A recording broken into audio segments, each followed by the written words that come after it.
你听说过萨普神山吗？一个美得不像话的地方。准确来说，萨普神山并不是一座山，跟梅里雪山一样，而是一系列的山峰群。山脚下的这片湖水被人们亲切地称为萨普圣湖。圣湖一分为二，靠近神山脚下的为冰川湖泊，也就是内湖。据说它终年不化，而外湖的湖水会在每年的5月融化。夏季的湖面波光粼粼，站在湖边，切身地感受着这片圣洁之地带来的心灵震撼。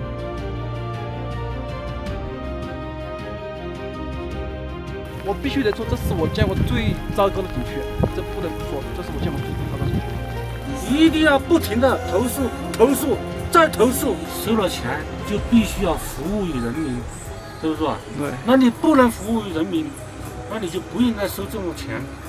对，因为他收的钱挺贵的，183嘞。我是在这个萨普神山这边游客，然后我现在投入萨普神山景区。我们现在前往萨普神山，栓色湖这边离萨普神山一共有197公里，然后开车的话是需要5个小时的，因为属于是 G39国道，所以就蛮慢的。从栓色湖到萨普神山 G39国道这一段路是铺装路面，路况比较好，只有几段烂路和险路，路上车少人少，居然还让我遇到了藏马熊，搞得我心里一惊。这边熊多，是西藏最多的熊的地方，但是没想到在村庄这里就看到熊啊！简直了，这很危险。以后看来他们这边的村民的房子全都有防护网，带刀片的防护网。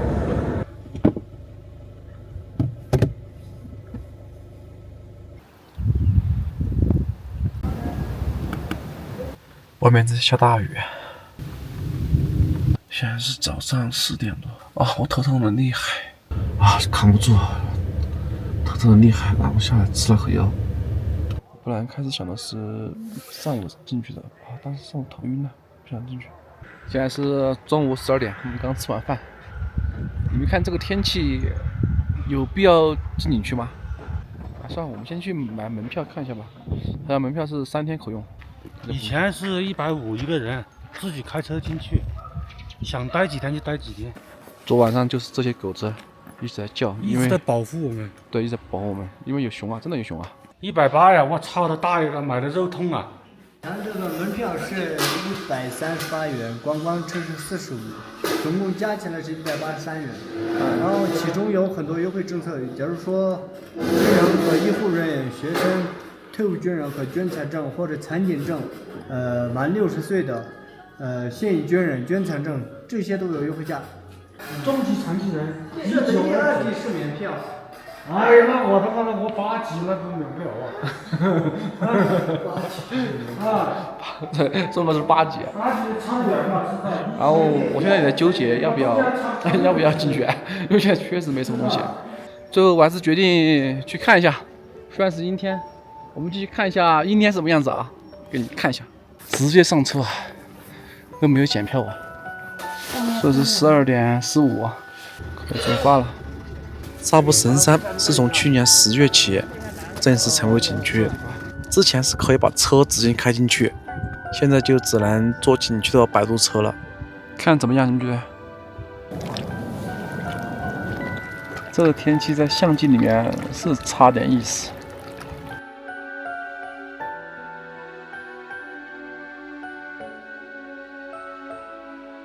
冰川是萨普神山的一大亮点，冰川的体量和垂直落差巨大，远远看上去就像一道厚厚的高墙。山水边的风马旗是整个藏区的标配景象，环顾群山，藏东的雪线好像已经上升到5000米，萨普冰川正在渐渐消融，已经开始裸露出大面积的岩体，岩石吸热又加剧冰川的融化，这也是在提醒我们保护生态环境的重要性。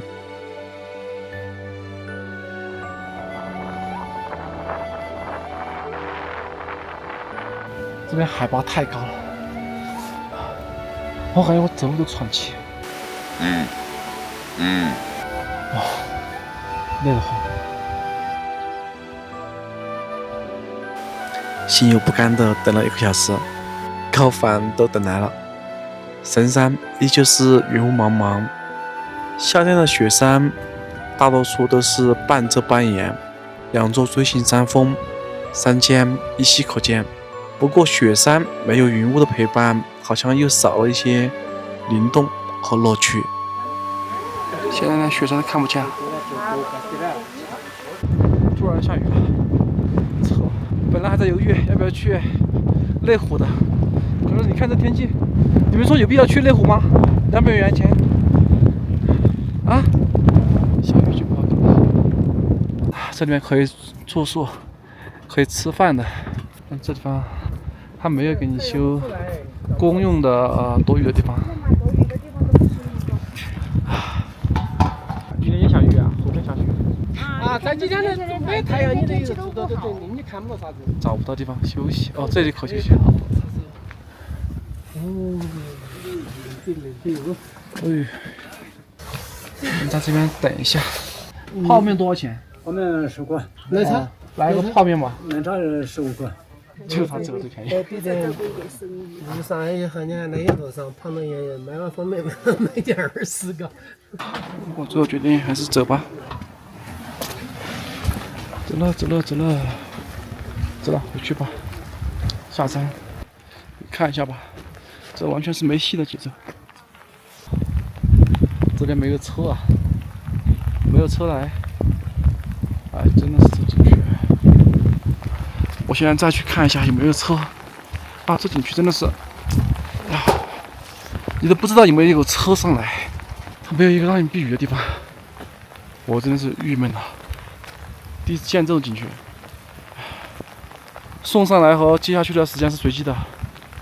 本来还想着去内湖看一下，我现在就觉得完全没必要了。这景区真的是没必要。我必须得说，这是我见过最糟糕的景区，这不得不说，这是我见过最糟糕的景区。现在他们帮我拦了一辆当地的车。哎，你好，能帮我送上去吗？对，哦，好的。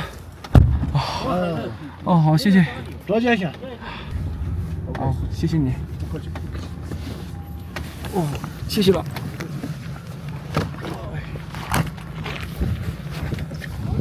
好，谢谢。出来玩，就像我之前说的，心态很重要，对。哎呦，门关了。啊，爽嘛，我把太乱开启的。这种风气的话，一定要不停的投诉，再投诉。市场热线不通的话，就打自治区12345。投诉了他才会改正。他改正了之后，那么就对后面的游客。宋哥说的有道理，电话我是打了，至于有没有用，能不能为后来的游客带来福音，就等着你们给我带来好消息了。然后他们没有服务。收钱是没问题的，我们也承认应该收门票，但是你收了门票，你应该提供给游客相应的服务嘛，对不对嘛？你说我们到了那个外湖之后啊，连个神车点几个字都没有，牌子都也没有，连个那个神车的坐的地方也没有，他妈的下雨来了之后，全部在雨里面淋着。让你打电话就是给他们核实一下这个东西。对，反正你们到时候会回复嘛，嘎。对，没问题，这个回复是没问题的。好。好，谢谢。这傻眼了吧？刚刚还下雨，我就进去喝杯茶。哎，早知道就在里面待一会儿。藏区的天气真是任性，说变就变，让你完全猜不到下一秒会是怎么样。啊，这天气越来越好了。然后我想了下，还是准备走吧，下去看一下。又坐一次。现在到了，直接去那个桥吧，是不是有光就好一点？现在在等呢，这个位置怎么样？是不是很好？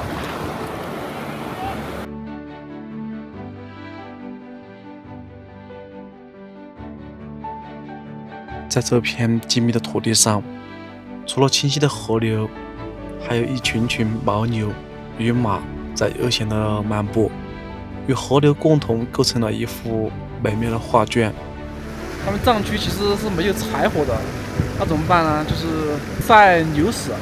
看吧，这边全是牛屎，他们会把牛屎先这样铺在地上，让它晒干，晒干之后就把它落成这样子。都是我不跟你们说，你们知道这是牛屎吗？对，就是牛屎吗？哇，这里好看吗？这里真好看。当我在萨布神山的冰川与圣湖间驻足，便明白了这座藏东秘境为何被誉为自然界的史诗级剧场。本想等一个日落，当最后天光从腰间升起时，今天的日落是没戏了。好，我们走了，拜拜。哇，其实还是挺满意的，以为没有了，然后又有给你机会，最后呈现出来很美的景色，完美。那个又回来了吧？好，我们现在又听见狗叫声，这边只要狗叫声多的话，就是有熊的意思。熊哥说他要出去看一下。我们把熊跟熊打一架。我先看有没有熊啊。这边我开始以为只有藏马熊，然后我今天在上面山上看啊，有黑熊。黑熊其实比那个藏马熊大很多。我今天就是在前面。哪里有？好了，看哪里有那个，哪里有熊，带我们去看看。啊？不理你，他也不敢去，可能走过去了嘛。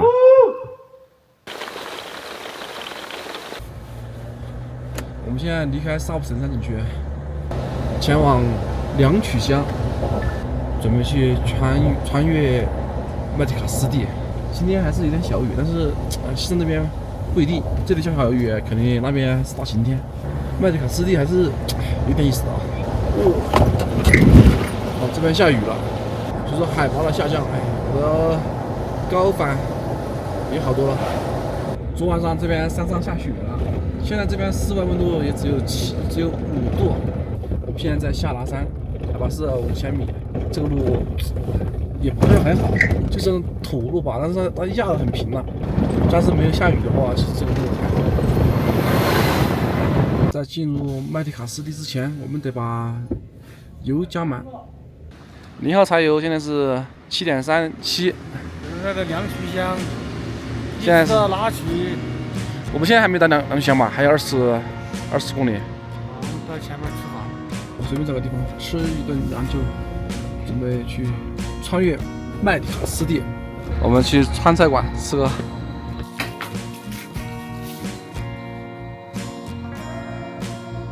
本来这里是起点的，现在这里不行了。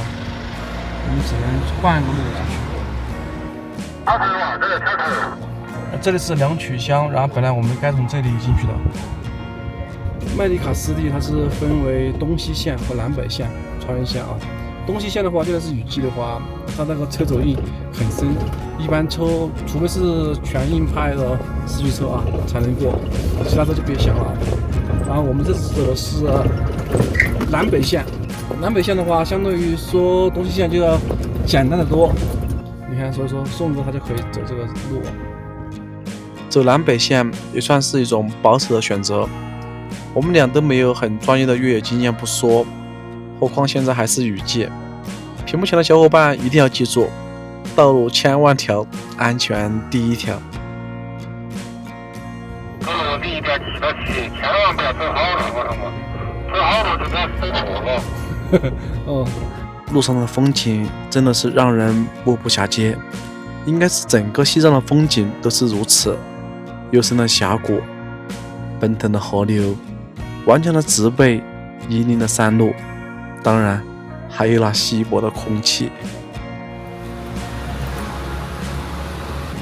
全是牛骨头，牛头。看这边的牛粪，你们看到了吗？墙上也是牛粪，它这个路居然有4200多米，困了！你这一段路啊，一直都是沿着这个河床走的。比如像这边挖虫草，他们在这边搭帐篷，一挖就是要挖2个月啊！扎起的嘞！全是挖虫草的。它这个雨很大，直接看得到那个雨线。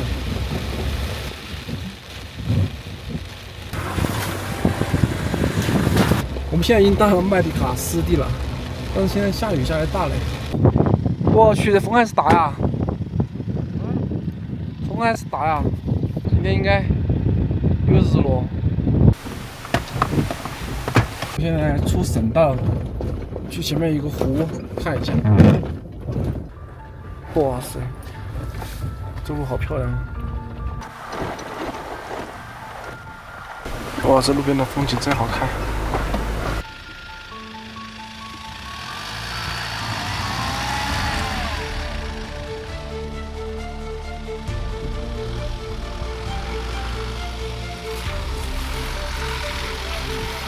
差点就给我在路上了。这两曲到下马之间的这一段就是麦迪卡湿地穿越路线，几乎全程土路，又因为老是下雨，路上的车辙印和坑洼也比较多，普通 SUV 差不多都可以走。雨季的天气真的是难以琢磨，边出太阳边下暴雨都是常规操作。不过极端天气带来的是一种极致的体验。只不过现在天气不好啊。专业的摄影师是不需要下车的，是不是？对。这边有点冷了，已经是3度了。如果是加风的话，其实有点冷，真的有点冷。哇塞，这边真的冷啊！麦迪卡湿地是海拔最高的湿地，平均海拔高达4900米。沿途是平缓起伏的山丘和零星分散的浅滩。这片高原湿地发源于炼青唐古拉山脉，冰川积雪慢慢融化，汇聚成清流，滋养着拉萨河谷。湿地有着地球之圣的美誉，是自然环境中自净能力最强的生态系统之一。作为天然的蓄水池，可以把大量的水储存在植物体内。在这里分布着260多个大小不等的湖泊，因此被誉为高原绿肺。湿地生态系统的破坏在许多情况下是不可逆转的，所以如果屏幕前的小伙伴有机会来到这里，一定要爱护环境，带走不属于这里的一切。这雨又下大了。其实这里能看到整个麦迪卡湿地了，这边雨下太大了，我们只能先赶路，先出去。看得见吗？我这边有彩虹，我去，这么看。我们现在在寺庙下面，这个位置好看的了，哇，天哪 ！Go go go， 走了！日出没了！各位小伙伴，本期视频到这里就结束了，感谢你的收看，我们下期再见。